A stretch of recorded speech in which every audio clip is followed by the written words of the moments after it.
This was the last engine I rode on when I last worked for CSX Transportation.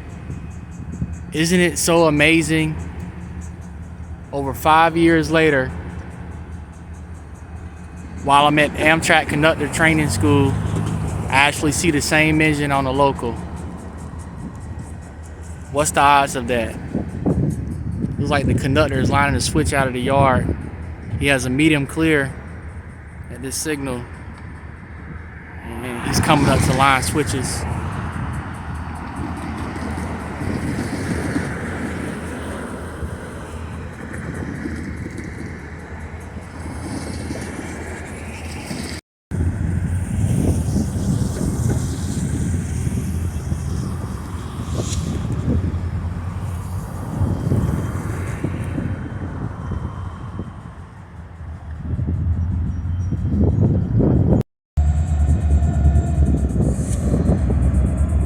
Here we go, getting ready to pull out of the yard. The conductor got down and lined the crossover out of the yard.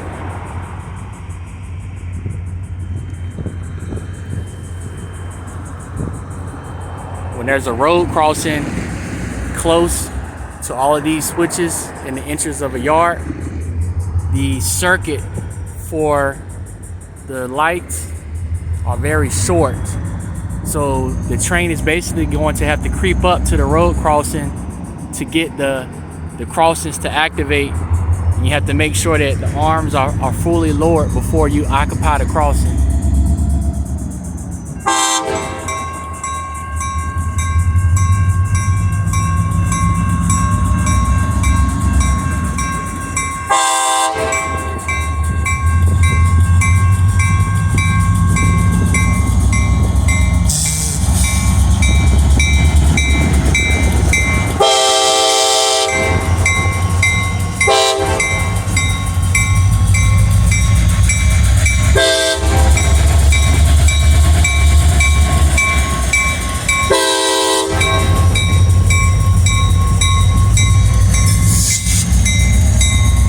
That was the last train that I operated on. The last engine, 6125, is a GP40-2. That's wild.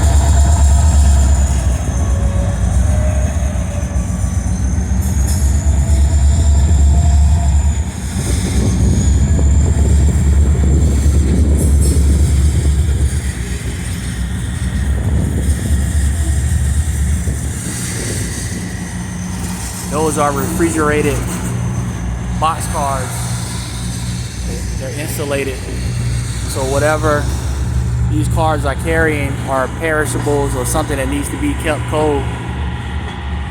You can hear the refrigeration units running. You can see them.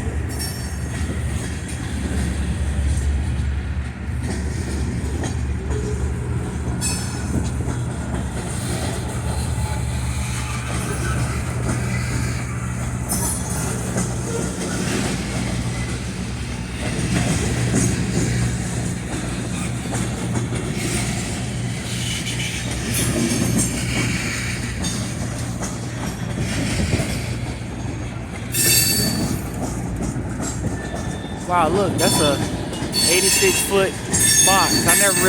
I don't recall seeing one before in real life. I will always see them online. I think that's my first time seeing one. It's a big box car.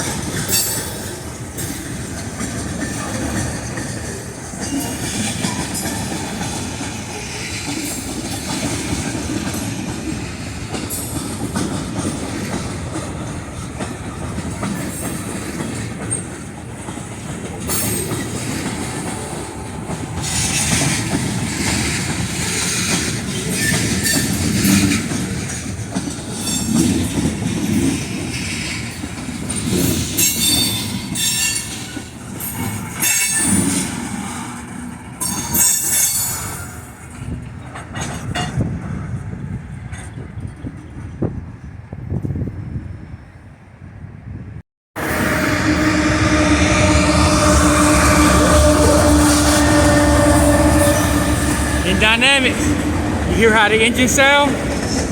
You in dynamics. Look at the knuckles. Train bunched up.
Train looks good with a marker. Over.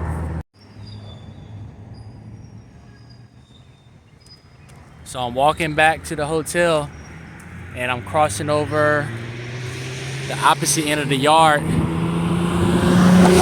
that I have videoed before in my previous videos. And I believe via Intel, I asked some of the instructors at the school what was the name of the yard, and they stated that it was the CSX Ellesmere Yard. It looks like some trash cars are making its way in the yard.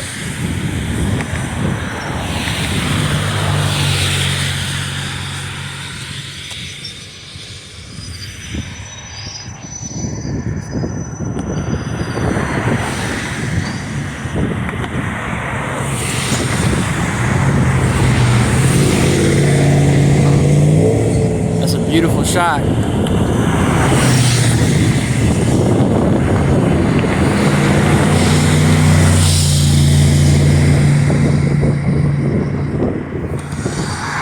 Let's see if I can see the knuckles.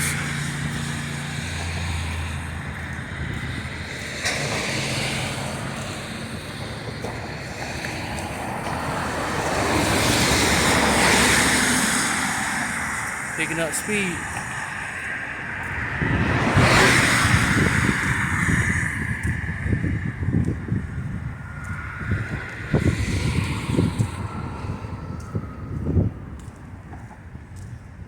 Oh look, they shoving back in the yard. Look, you can see the conductor riding. He's making a shoving move. Can you see the conductor? I know my camera is not the best. You look on the right side of that trash car, you can see him. You can see him riding. I'll put an arrow in the video. He's shoving back into the yard.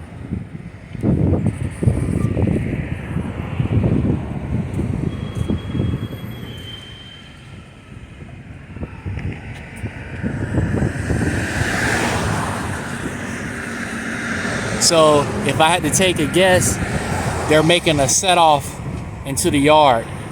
And in another video, I stated that there was a flow facility, and it looks like there was a lot of trash cars being offloaded.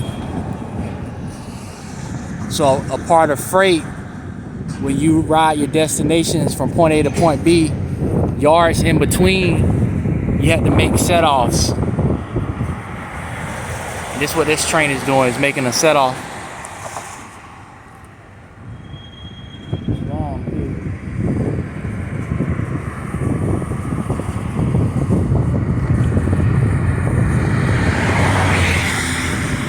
see if I can get a better angle.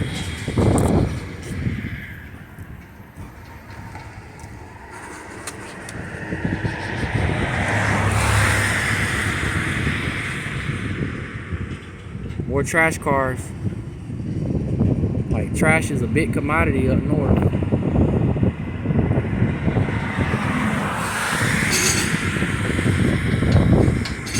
Hear the brakes applying? Listen, about to stop.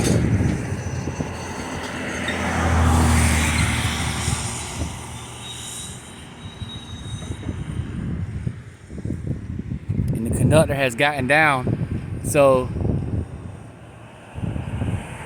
the conductor probably needs to line a switch to wherever he needs to go in the yard.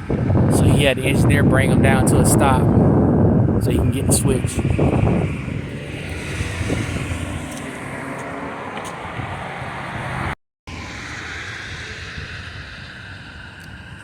This is another view from the other side of the bridge.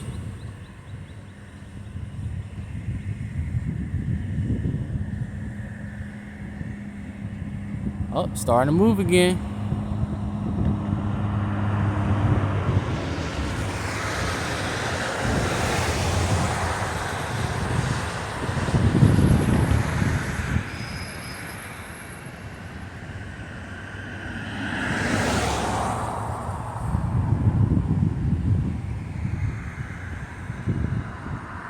So if I was the engineer on the head and the conductor would say something along the lines of this, whatever my engine number is, all right, CSXT 5238, I'm down, clear of all tracks.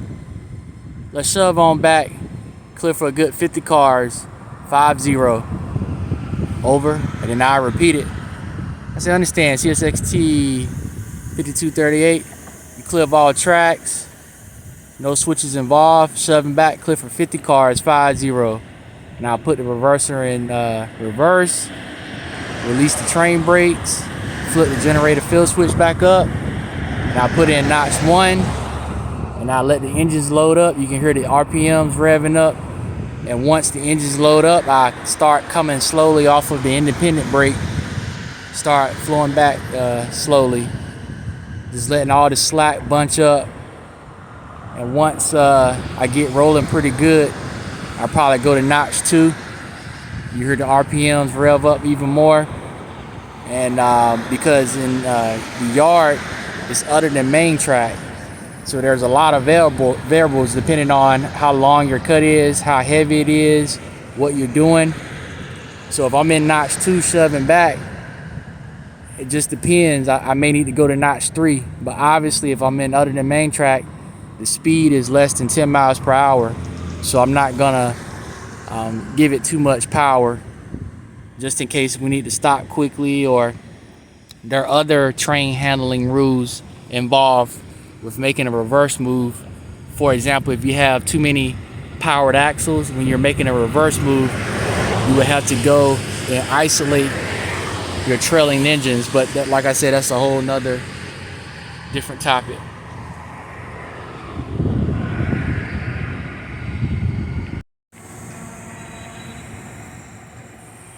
I was about to walk away and leave, and they started moving again, and I just can't leave it. Turn back around and see what they were doing. I don't know, there's a cut of cars way off in the distance. It's like a green cut of cars. I don't know if they might be making a pickup, because once they started rolling, they might be making a pickup because they're just creeping along. If they stop in the next 3 or 4 cars, I don't know. Just started rolling again pretty good. There you go. Yep, they coupled up to those cut of cars. You can see the slap bunch up, look, see?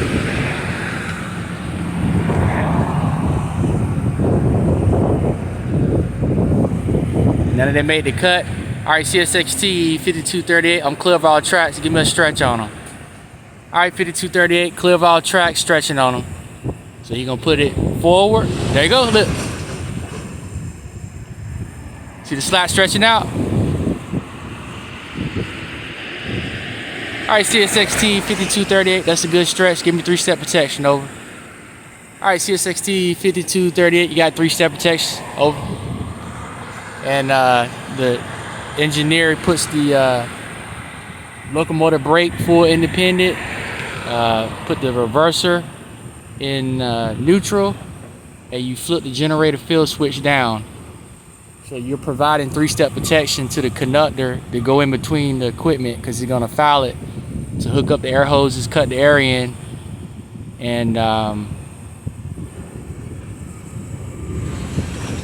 see the slot running out, and get the air started on the train.